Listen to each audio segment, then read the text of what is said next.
said money would never come between them. So, big winner? $10. 10 bucks? Oh, look at you. 10 whole dollars, man? It's billionaire status, dude. You're like a baller now. All you did was laugh when I won that scratchy. What is happening, man? Where'd you even get all this money? Get him out of my sight. We were best friends. You're not even on the list, bro. You gotta help me. I spent it all. Money changed you, man. Money changed you.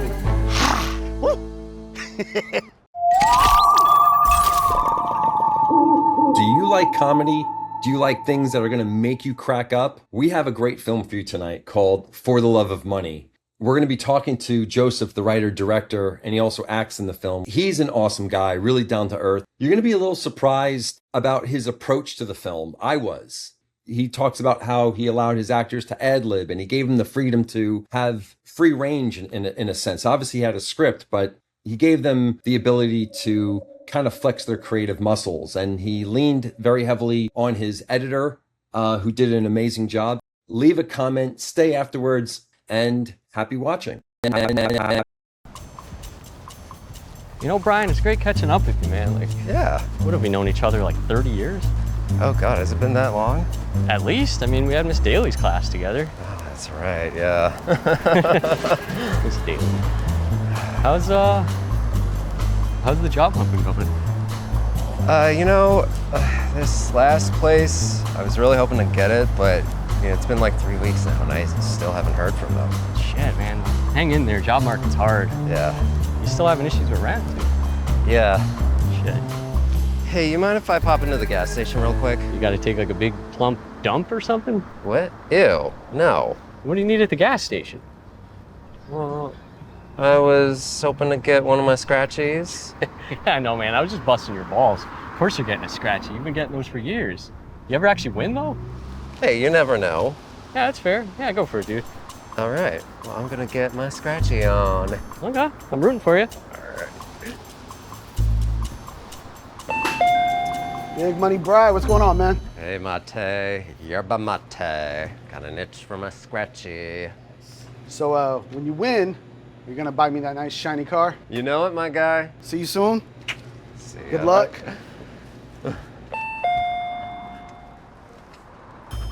So, big winner? $10. 10 bucks! Oh, look at you! 10 whole dollars, man? We might as well go to Hawaii. That's what? 1, 2, 3, 4, 5, 6, 7, 8, 9, 10? That's both hands. All right, That's yeah. baller money, Get it man. out of your system. That's billionaire status, dude. You're like a baller now. Cost you $20 to get these, but $10. Yeah, okay. All right. Okay. Don't let me rain on your parade, man. 10 bucks, that's a big win for you. So, same 9 tomorrow? Maybe.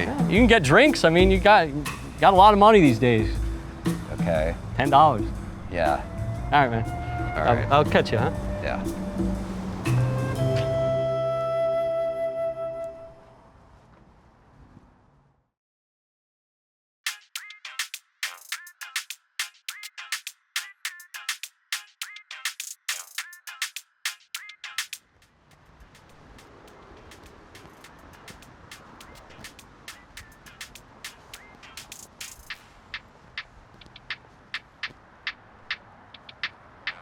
I can't believe Brian got a new place without telling me.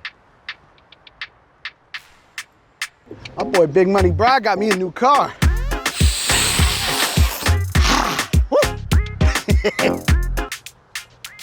Are you on the list? List? I'm just here to see my friend Brian. Not if you're not on the list. What list? Isn't this Brian's house? It's not like a nightclub.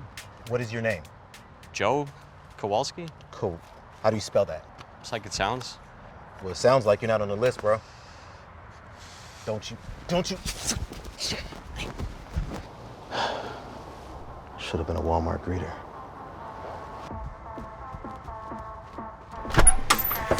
What the hell? You're not getting in with those shoes, man. They're all yours, bud.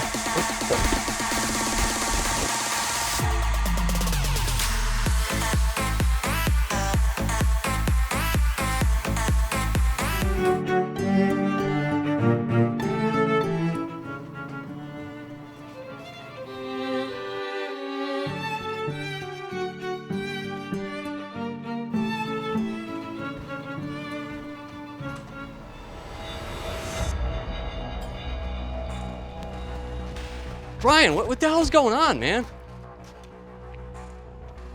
Do I know you? Yeah, it's me, Joe. We just saw each other yesterday, man. We've been friends for like 30 years. Security! Security! What is happening, man? Where'd you even get all this money? What? Get him out of my sight! Come on, man. It's me, Joe. Where'd you get those shoes back, motherfucker? Stop. Whoa! Not on the grass. Not on the grass. Money changed you, man. Money changed you. You were never there for me. And now you want to join in on my success? What are you talking about?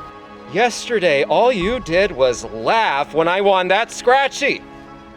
Well, who's laughing now? You got all this with $10, man? I was just joking. You never once asked me what happened in Chicago! Do it, man. Just do it.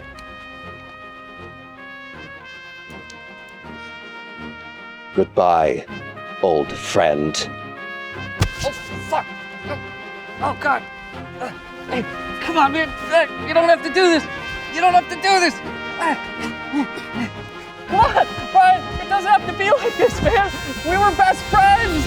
We were best friends. You're not even on the list, bro.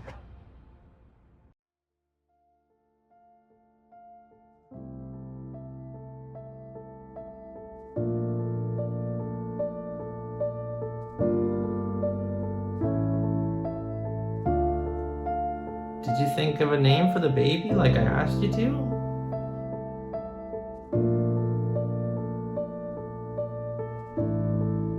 I was thinking of Brian. Any reason why? He was an old friend of mine.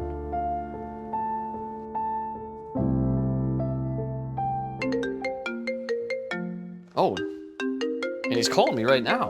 Brian, are you okay? What's going on? You gotta help me. I spent it all. I spent it all. All $10? I have no food, no home, no car. You gotta help me, bro. Sure, I'll be right over. What happened to the house? This is it. Huh. I think it's rather nice. Huh. Outdoorsy? Yeah.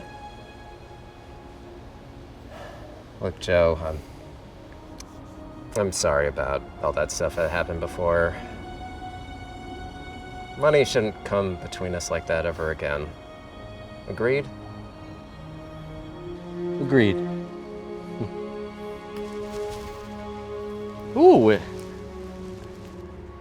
that a penny? Oh, it's a lucky penny.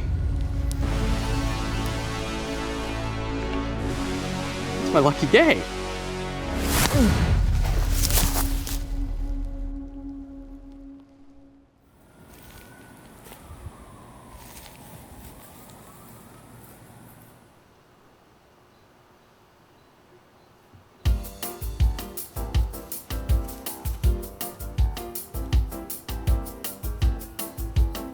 Such a great film, so funny. We have the writer, director in-house. I'm gonna let him in right now. Let's talk to him. This is such a well-thought comedy, but like, it's so bizarre and weird. Like, I mean, what's the birth of it? I appreciate that. It's actually been, I guess, in the womb for a good 20 years, and it was birthed when I finally had the money to film it. But I know I only have like a vague memory of the first idea. In college, I used to tease a buddy of mine whenever, he started thinking he acted like he thought he was cool and stuff. I'd be like, money changed you, man. 'Cause we were both broke. I mean, obviously we were broke, we were college students, but I just thought the phrase was funny. It just kind of forgot about it. And then always, I mean, I did a lot of acting and, when I was little and in college and stuff, and wanted to get back into it, and was just kind of, wondering realistically what could I do on like a tight budget, quick short film kind of thing, and remembered that one. And So it came from like a joke, like a one-line joke with your buddy, and then you forgot about it, and then you came back to it and just wrote a script. Is that right? I think I probably must have wrote a loose version of this script a long time ago. Mm-hmm. But yeah, then what was that? About a year or two back, Yeah, really like wrote it out again. But then also, I mean, it was a great crew because a lot of the lines were ad-libbed, a lot of the like gags were like last minute Oh, really? gags. Yeah. Like we kind Wow. of did. So how do you do that as a director? I mean, how do you make your actors feel comfortable where they can ad lib? I forgot if I even said anything or if that was just kind of the vibe. We were all just kind of hanging out. I think I just kind of said, it's a loose sketch. But if you kind of think up anything, I don't think anything got cut. They usually ask first. I think they were like, "Can I say?" And I was like, "Yeah, it's cool. Like, it's funny." And it looked like you guys were having such a good time. So to give your actors the freedom to express themselves is always, I think, a good idea. So how many pages was the original script? I want to say like 5 pages or something. Yeah, it was pretty loose. I really think the script was more. I mean, there was a couple. Obviously, the money changed you line and a couple. I'm thinking a name for the baby. Like those were all in the script, but a lot of it was more just saying kind of what happened. Like, hey, they're at. He goes in, he buys the scratch ticket, and like my whole rant to him about lock your daughters up, whatever. You're Mr. Money or whatever. We were kind of just. I knew. Basically, I wanted him to make fun of him in that way, but I was just kind of rolling with it and making those up on the fly. Now, how did you work that in with your cinematographer? I mean, are people like looking at their watch saying, oh, we can only shoot a certain amount of time? I mean, I lucked out. He was really chill. The original guy I had set had to unfortunately cancel. Well, maybe fortunately had to cancel last minute and I was reaching out to a buddy of mine who does editing for a living, and he put me in touch with Felix. So he was just very chill. I think he's used to like kind of going on the fly because he does usually he usually films nonfiction stuff. So I think he's more maybe accustomed to just whatever happens, let's film it kind of a thing. He even came up with some very, like some of the, I'd never directed before, so some of like the ideas of like what camera angle or what focus and all, a lot of that was him. So I was really lucky to work with him on that because I had some visualization in my head of how I wanted it to look, but he was able to like take that and kind of go with it and really flesh it out more and how it would look on a screen. Oh, wow. So how many days did you have in pre-production where you were preparing with your DP, the other actors, with rehearsing and all that stuff? None. Oh, really? Yeah, it was the other guy backed out the week before, so I had a week with Felix to just kind of send him the script, talk it out a little bit, what we wanted to do. I think I had very shitty drawings I made of like a shot for shot kind of. There were no rehearsals. We filmed it in Wow. Well, we filmed my pregnant wife scene was filmed in Vancouver. That's my partner's cousin. We filmed that scene in, I don't know, an hour or two with him in Vancouver. We filmed the backyard scene where like he's lost all his money. I think it's rather nice. The going to buy the scratchy scene. I'm gonna get my scratchy on. The snorting coke scene. The Mia's from The Shining scene. And us outside the gas station, we filmed on a Saturday. All right, man. All right. I'll catch you, huh? Yeah. And then on the Sunday after that, we filmed him partying at his house scene. Oh, I'm sorry. And on Saturday, we filmed the me on the phone. What's going on? You gotta help me. So like we filmed most of it in one Saturday, and then the me going to the house, money changed you, and all that scene on the Sunday after, like the day right after that. Money changed you, man.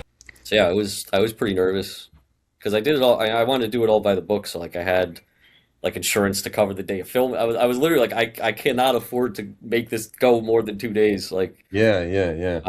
And so we really just slammed it out in 2 days. Yeah. Wow. And so how was so you didn't rehearse with your actors or you wow. No, there was no rehearsals. It just seems so polished and so well produced that I'm just shocked that I mean, but there's also a beauty in that. It's a very college approach, but I think once you leave college, we kind of abandon that because everything has to be kind of by the letter, and you have to, like you were saying, you get insurance and whatever, and it almost sometimes takes the spontaneity out of it. And this film has that. Now, was that by design? I mean, did you were like, fuck it, I'm not going to rehearse, or I'm not going to have like a crazy... I know this is weird. I don't think it ever even entered my mind. That's awesome. I mean, I didn't... I guess I also wasn't sure. I'm like, do I have to pay if we ever... Because I paid all the actors, and it's like, I really wanted to keep it a tight budget, so I was just like, yeah, let's film it in 2 days. I knew the only person I knew prior... Actually, no, I knew two. I knew the old fella, Tim, I shouldn't call him the old fellow, but the guy who plays the guy from The Shining scene, I already knew. And Brian, whose real name is John Plan, I've done a lot of theater with him, so I trusted that I've already seen his dynamic and I've acted with him on stage before, so I kind of just trusted that he would be great at it. And then the other roles I felt, I mean, they were all actors, but because they were all characters that were a bit more grounded in reality, I didn't necessarily feel it needed to be prepped that much. Like I kind of wanted that scene of going in the, just feel very real when he just goes into the gas station and all that. All of them being a little more realistic kind of was a good counter to just how like ridiculous everything me and John were doing. There wasn't like anything that didn't fit. Everything fit perfectly. And obviously, I mean, that has to come from a good script. Did you do a casting or? I went through SAT casting. Okay. Which is like a Sacramento, California. Unfortunately, it's kind of fallen apart it used to be great for I used to just do like random obscure stuff, but I think like a lot of those little local ones, it's been taken over. Now it's all like, do you want to fly to Georgia and be in a movie about the Bible or something? And I'm like, not really. But originally when I casted, there was one bouncer, and then I just liked the other two guys, so I just changed the script to add in like the additional, like there was only one. The house scene was originally going to be just me, one bouncer, Jonathan, and there was supposed to be some supermodels, but they ended up not being able, the actresses ended up not making it last minute, which is why we threw in that really cheesy just the stripper ball, which I think is a funny gag. So in a way it worked out. It's hilarious. But yeah, because I liked the two other guys who'd actually Marty too. The cashier Marty, he had auditioned for the bouncer, but I was like, I love his acting, but I was like, there's something a little. He wasn't quite like tough guy, which is crazy because in real life he's been a bouncer. But I was like, I want him to play like I felt like a warmth from him that I wanted him to be like the cashier, like yeah. So when you're going through this casting, you're sending them sides, and what did that look like? I mean, a lot of like for me as a director, when I send sides in an audition. Obviously, you might be dealing with 5 pages of a scene that you really want them to be in if they get the part. But for my side, I'll just sort of condense that or just have them do something that's very similar to that character, but just like maybe in a paragraph form or whatever. How did you approach that when you were doing the casting for this film? I guess, I mean, John Plan, him I just cast. Like I knew he'd be great. So I didn't, the only people I casted for online were, I originally just put up the bouncer and the models. And I didn't want them to have any idea what they were getting into, so I didn't give them any script. I just said, film you being a bouncer. And then I said, film you being like a, kind of flirtatious model. So they just sent me those, which I guess maybe paved the way for them to kind of have in their head that there'd be some improv, because I just kind of wanted to see broadly what their acting abilities were. So instead of just being like, read the specific line, I was just like, just give me like a 1-minute clip of you kind of interacting with some different troublesome customers, basically. And they sent some funny stuff. I mean, they were improv pretty funny. Like, I think they were, not with those shoes like that. Like I don't know if they had been bouncers before or just kind of, were going off the cinematic, but yeah, so I didn't, you broke like every rule, and that's so great. like the bouncers had no idea until we filmed what the thing was. Like they must have been thinking, "What the hell am I?" It was a comedy, but like they didn't know like what was going to happen. Yeah. Oh my God! And in your casting, did you say that you were paying, or like how did that? Oh yeah, I put it as. I mean, I said I had to pay like minimum wage types. I couldn't do like a full. But I just put it's paid. So then, all right, because if it wasn't paid and you gave them that vague description, they probably would have blown it off. But the fact that you're like, no, this is serious. Yeah, it might be low budget and it might be independent. I might not be a name yet, but this is what I need. It's very vague. And you're giving a lot of freedom, obviously. Clearly, you breaking all these rules that worked out for your benefit. That's crazy. Well, I'm glad to hear it. I mean, I just had no experience, so it wasn't intentional. Once I left college, you kind of miss being, I don't want to say naive, but a little wet behind the ears because when things get too rigid, you kind of lose that.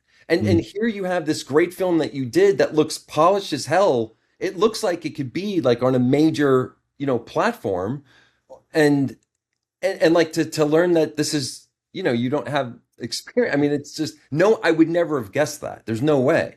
But that innocence, that curiosity, I think obviously served you well. I hope as you make more films, you don't lose that, because I think that's the magic of what you're doing. I appreciate it. I probably won't, because I'm working on another short, and part of me, when I was really getting writer's block on like dialogue, I was thinking just like, just fuck it, let's just figure it out when we film it. So your first rehearsal was to just say record and just do the take, or? Yeah, I don't know that we ever ran it without the camera. I feel like we just always had the camera going just to make sure, because sometimes, I know with theater, it's like I did a rehearsal, I'm like, well, shit, I wish that was the play. Yeah. So I think it was like we want, just in case us running it, something happened that was great, we wanted to make sure it was on film. Mm-hmm. So I think we had a general idea of like, but I'm pretty sure Felix just had the camera rolling through most of the. Oh, wow. I remember we apologized to the editor because we were just like, yeah, you're going to probably have to go through a lot of stuff because we're just kind of having it just roll. Oh, wow. Yeah. How many takes did you guys do? I mean, what was your shooting ratio? Do you know? Because usually in a low budget film, it's like 3-to-1, I was going to say, I feel like we probably just did 3 or 4 takes per angle. Yeah. Okay. So, and some of the scenes don't have more than one or 2 angles really, but yeah, but it was, I mean, some of them we felt like we got, I mean, there are probably some good bloopers of just the cashier's don't go, because we like kept trying to do that from like zoom in on his face but yeah, I would feel like maybe 3 or 4 usually per angle, not per scene. Like we would try to do a couple from each angle.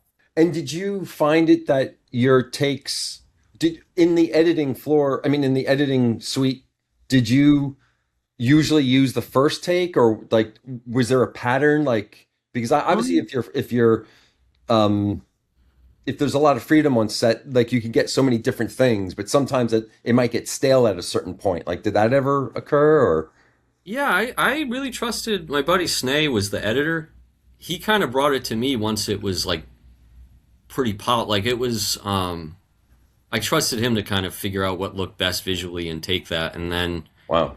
Like I said, a lot of things were on the fly. Some of the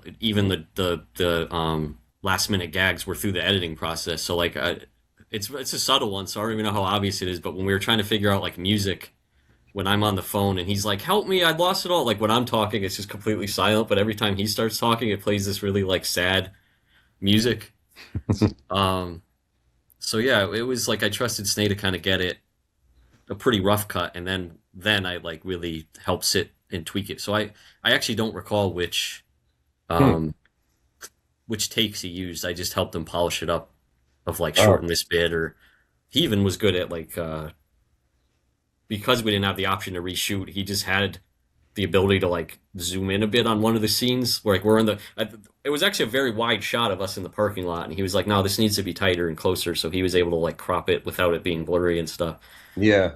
So it was. So you guys got it in 4K, I'm assuming? I think so. Okay.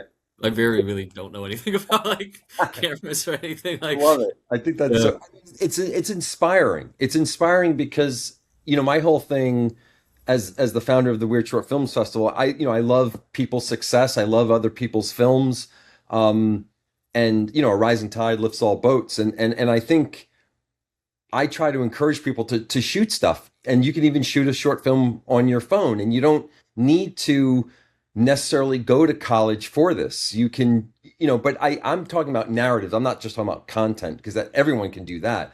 But I'm talking about shooting a narrative, and the fact that you came into this so green.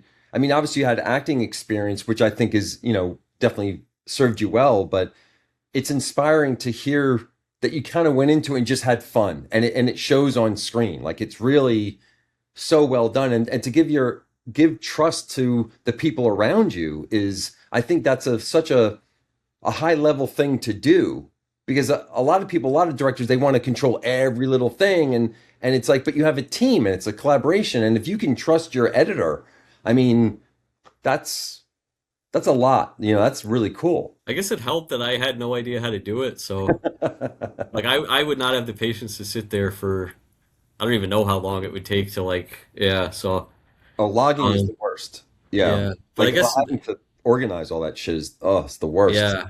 I guess in terms of actors, it helped that I've acted before because I always appreciated the directors that, trusted that we knew our craft and knew how to do it. It's obviously you tell them like, I'd like it a certain way or something, but I don't like when they like really try to force it to be a certain. So I just trusted, like John was great as Brian. I didn't really have to. I don't think I had to direct him much at all. I think he was just very naturally. His style's very like old timey comedian type. But that's such a. I got to just stop you for a second because that's such a cool thing to do because a lot of directors, they think that they have to direct. And even if your actors are getting it right, they feel like they have to tell them something and you don't. But it could take a long time to learn that. If it's right, you don't have to try to fix it. Yeah, and in terms of how to act, I think most of the direction was just like, okay, this scene's going to be here, like you stand there, you hold this kind of, but I don't think there was a lot of like, deliver the line with more pathos or like, I think it was more just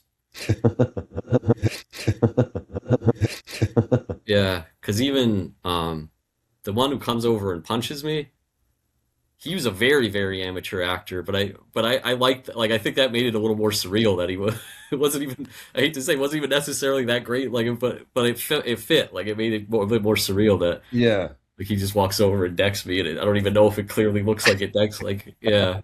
I mean, everything about it was perfect. Everything about it, even, when they're beating you up, like, it's just, I mean, you can tell that they're not really hitting you, but that's what makes it funny. Like, it's such a, a funny film and like, so like it's just because so many people, they try to manufacture that and having the freedom of just kind of like having fun and doing, but look, I mean, there's real money, there's real time on the table. You don't want to waste anyone's time and waste your money. And yet you kind of didn't stress out about that, or it didn't seem like it. And you just had fun and let it happen and trust your cast and crew. And that's such a professional level. And yet, this is like your first film, which is like, it's awesome. I appreciate it. Yeah. I guess what helped, like, I'd have to see if it's different if I ever do like a very serious, because what helps, like, in my head, it was almost more just like a sketch almost. So it was like if anything didn't look super professional to me, it just was kind of funny.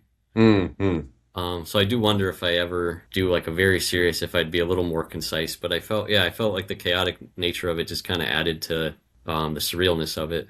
How did you get your editor? How did that happen? Did you know him beforehand? Yeah, he's a friend of a friend. Okay. He does a lot of, he also actually, I mean, his passion is to do fiction, but he obviously what pays more around here is like campaigns, that kind of stuff. So his career is in video editing. Okay. So I was very lucky that he was willing to help me on this one. How did you know that he'd be the right editor for this? Because it takes a certain, like, you have to kind of like I was saying before. He's the only editor I know. Oh my God. That was it. I mean, that was it. He's the only guy I know. Yeah. Oh my God, you broke every single rule. You did everything wrong, and yet everything worked out right. Because it could have been so bad. Yeah. Because you're giving this editor this pile of stuff, all these different takes. People are ad-libbing, which could mean like maybe some things like you're gonna have to use some Frankenstein stitching to make it work. Like it's just. And for him to understand the assignment, I mean, what kind of direction did you give him? Because he couldn't have just pulled it off on his own. I mean, yeah, I explained the script. I sent him the initial storyboard. I sent him the storyboard, which is very loose, and I sat in with him for the first couple when he was like first just kind of dealing with all this stuff to just kind of explain. But it was really fortunate because Felix had I think Felix also does some editing, where he knew how to shoot it in a way where it was almost kind of obvious. Like we didn't do like a million cuts. There wasn't all this, like there's not all this stuff left on the cutting board, what do they call it, cutting room floor or whatever. Yeah, exactly. So even though we did multiple takes, we tried to make each one kind of obvious what the take was going for. But yeah, if he had any questions, he'd call. And then, like I said, once he had like the loose structure of it, I sat with him and we kind of helped really, iron it out. Mm-hmm. He'd shown, I mean, he's done this for other friends too, so I'd seen some of his work before to know that I would trust him to to do it. Yeah, I mean, Yeah. man, that could have gone south real fast. Holy shit. And I couldn't afford to get anyone else. So.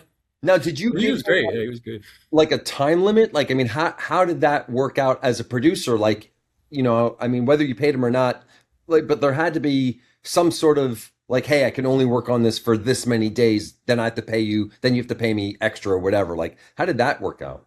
Well, because he was doing it at a very generous amount, he made it clear, and I understood completely that it was a back burner project for him. So, Yeah. I said take all the time. I mean, it worked out great that it actually was wrapped up roughly around the time where I think a lot of film fest submissions are typically due.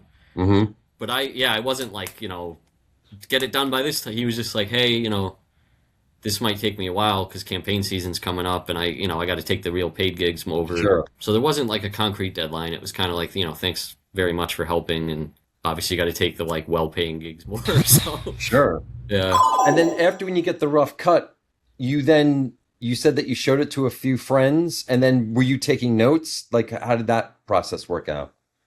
A little bit. They weren't the greatest. I don't know if it's just because they did like it or because they're friends. Like, they weren't the greatest at giving me feedback. They were just kind of like, oh yeah, it was funny. I did feel, I could tell that it needed to be a little tighter, I guess, just watching them watch it. I mean, obviously the first cut, there was no outside audio. There was no, it was still a bit grainy. Like, it was pretty rough in the rough. Like, it wasn't visually polished. It didn't have any of the music and I think in between scenes would have been, like a couple seconds of just black from scene to scene. So it was a pretty rough cut that they would have seen.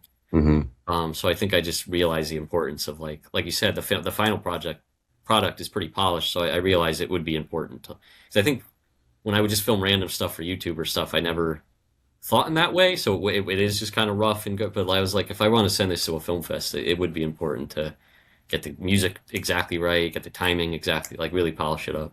The sound design, yeah, that's so important because it separates amateur to professional. I mean, this is a professional film. I mean, everything about it looks and sounds really good. There's not one part that I think doesn't belong in the film or wasn't well crafted. Even like when you saw like the actresses couldn't make it to play the supermodels, but the way that you thought on your feet, I think it adds to it. It just adds to the absurdity of it. And the fact, like, you can tell that no one's taking this too seriously, but they're taking it serious to make it this good, if that makes any sense. Yeah, I was thrilled to be able to, I got a buddy from, I don't even remember, I met him on like a camping trip, but all of a sudden he was like, oh, I make classical music now. And I hadn't talked to the guy in years. It was one of those random like people reaching out. So I actually was like, okay, I'm gonna put a symphony orchestra in the movie. So that's actually that very quick bit of music is from a buddy of mine who oh wow, actually wrote that. Yeah, that's so funny. With the editing, so after when you do the rough cut and you're gonna, did you tell the editor that you're gonna show it to your friends? Yeah, I said I was going to get some feedback. And I literally I was there with them. I just showed them on the phone. I didn't like email them a copy or anything. I just was like, here it is. Yeah. Because some editors would be like, wait, because it's a lot of times when you show people a rough cut who aren't in the industry, you have to say, hey, look, this is a rough cut. It's not going to have this. It's not going to have, and they have to kind of fill in the blanks, and they have to know how to look at a rough cut because since there is so much missing, it's things aren't going to land as hard if you don't have the sound design, the trimming or that kind of stuff. Did you prep your audience at all before you showed it to them? Or you just like, hey guys, come over, let's smoke a bong and like watch this, or like what's it like? I forget, but I feel like I probably didn't prep them as much as I should have. Yeah. No, I think that's great. But like you just stepped on like the lucky like leaf or whatever because like everything worked out like because that could have gone so bad. They could have given you been like, this sucks. Yeah, they could have made you feel like this was a waste of your time, and that could be very dangerous because you're showing as an artist, you're showing something that's not fully formed. And you want criticism, and usually those people giving you criticism at that stage should at least know how to do it. Right. And you're just like, fuck it, and which I think is great. And did you get good input? Were you like, all right, thank God I did that? Or did they give you stuff that kind of confirmed what you already knew? They laughed at least, so I knew it was worth. But yeah, they didn't give me like major notes. Mm-hmm. I don't even know. Maybe I didn't really present them in like I want your feedback way. It was more just like I'm going to hold you hostage to watch this for a couple minutes way. If anything, it helped push me to like, okay, let me really tighten this and wrap this up, because it was nice getting some of the laughs even with the rough cut, where I was like, all right, it looks like I made something pretty decent, and let's I guess good morale boost kind of thing. Which, I mean, this call's been a great morale boost too. So, So did they, when you did the rough cut and you're showing it to them, was there anything majorly different from that stage of the rough cut to the final product? Was there something that like you thought of that was nowhere near in the rough cut that maybe these friends would be surprised when they saw the final version of it? the symphony orchestra wasn't in it yet. I think it was just like a dance. I think the original clip he had used was just kind of like a dance party, and I was like, anyone could throw a dance party. Like I want it to be like obscene wealth looking. Yeah. Some of I think there might be a couple musical gags in there that wouldn't have been caught, and I don't think any of the major joke, but like, I think some of, like I said, when he really tightened it up, there were certain scenes where Snay like was able to like zoom in a bit more and that kind of a thing. So I think, or like the timing, I think there might have been things that like dragged a bit or actually were cut shorter that I was like, let's actually extend that a little bit or something. So it's not like they were like, wow, this is a completely different movie, but it would be. Yeah. Like it wasn't until I saw the final version that I realized how important all that stuff was, because I was like, oh yeah, it did make me laugh more. I mean, that both made me laugh, but I was like, this almost was more what I had in my head than the very rough version was. Like, yeah. I mean, every director goes through a period after when they make their film where they get depressed and they think, oh my God, what the hell did I just do? Why did I put my money in this? Did that ever happen to you? Yeah, more the way people submit films now, it almost feels like Tinder or something, where when I was first submitting and it was like, no thanks, I was just like, fuck. But then once, yeah, it's been in a fair amount of them now, and that felt really nice. But I would say, I mean, at the end of the day, I was still like, this is a funny thing I could watch. But if literally no film fest wanted it, I'd probably be pretty bummed. If anything, more of the bum was like, I want to do this all the fucking time, but I got to work a job, and this sucks. Depression more than like. More than like, what did I just do? But it was more like, I wish I could do more of that, but I got to work. Were there any problems that you ran into? Like, I mean, obviously, like every set, Murphy's Law comes up. Like, were there any things that you like were like, oh my God, how are we gonna, handle this? Yeah. Some of this, mostly stuff like prior. So like I said, the fact the original camera guy, I was freaking out because I was like, we're set to film next week, and all of a sudden he's calling and having to back out. So that was like, ooh. That was probably the biggest stressor. Sure.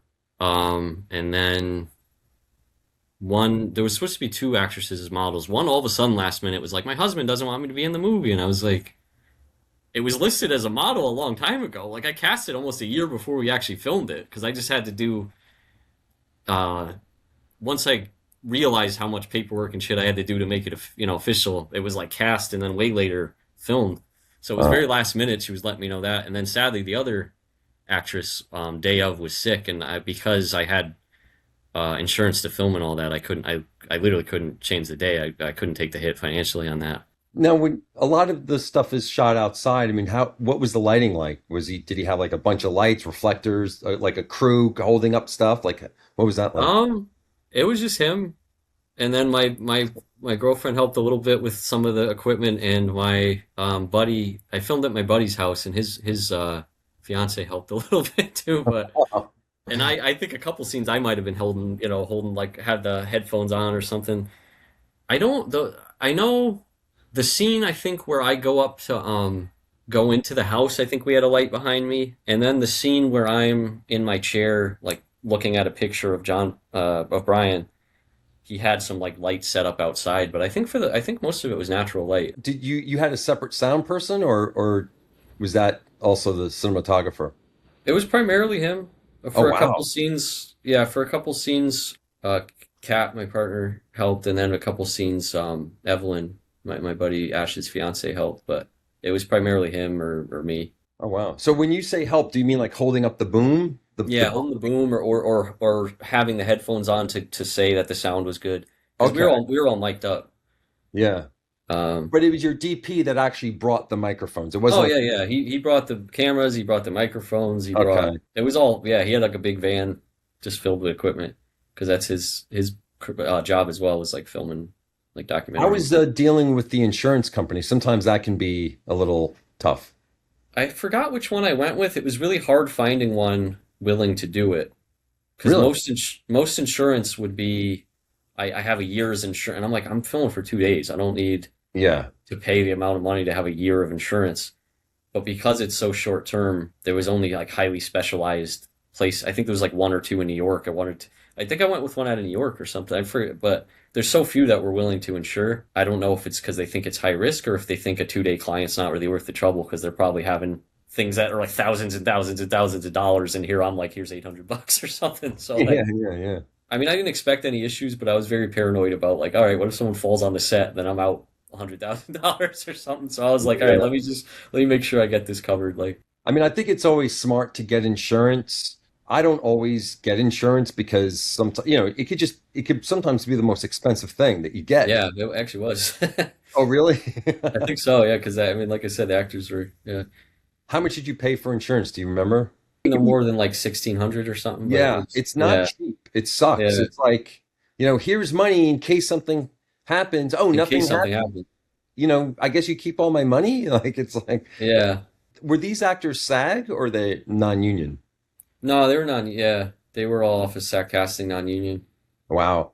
I'd I love to have mean, the budget to pay SAG, but you didn't that's need like it because these actors are so good. I mean, these are really good actors. So, I mean, and that just goes to show people that there's a lot of really great talent that's not being rep. And you're the only producer on it, right? yeah.